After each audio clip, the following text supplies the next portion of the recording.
Dragon Ball Z, Voltron, Gundam Wing, Speed Racer, Digimon, and the ever so popular Pokemon.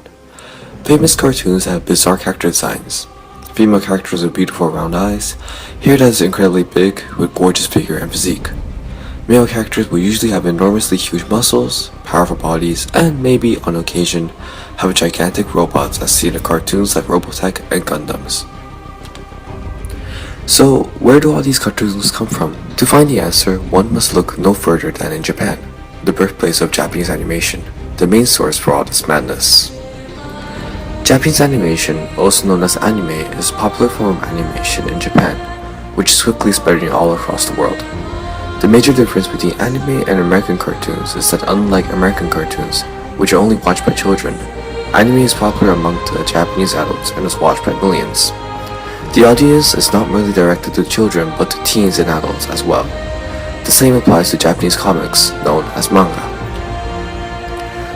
In order to understand anime and its invasion into the world, a look into history would be the most appropriate.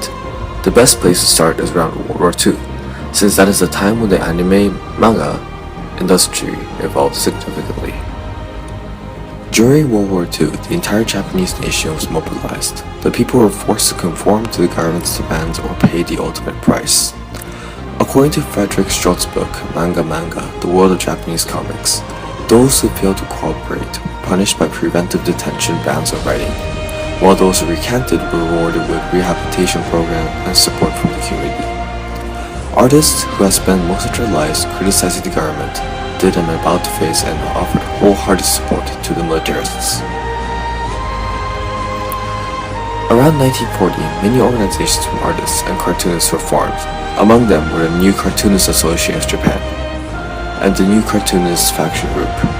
During the time, the government used to refuse many cartoonists who were not banned from working or who were not in the army to influence the people through artwork by creating comic strips with propaganda to use against nation enemies.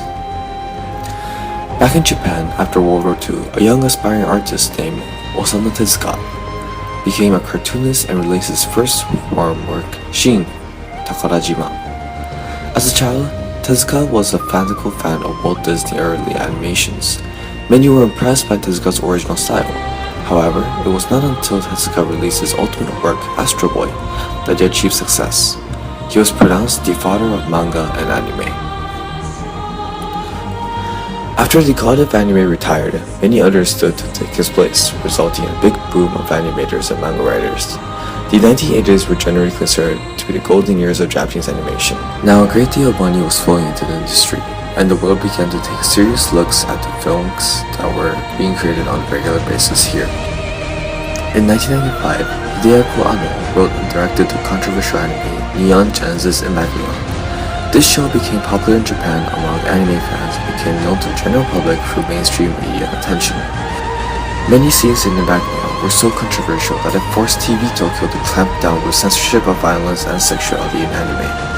As a result, when Cowboy Bebop was first broadcasted, it was shown heavily edited and only half the episodes were aired, though it too eventually managed to cement itself as a mainstream hit both in and outside of Japan. And from that point, you have many recent animes coming out every season, with many different genres watched by millions of people all across the world. Well, that's it for the history of anime. Good night.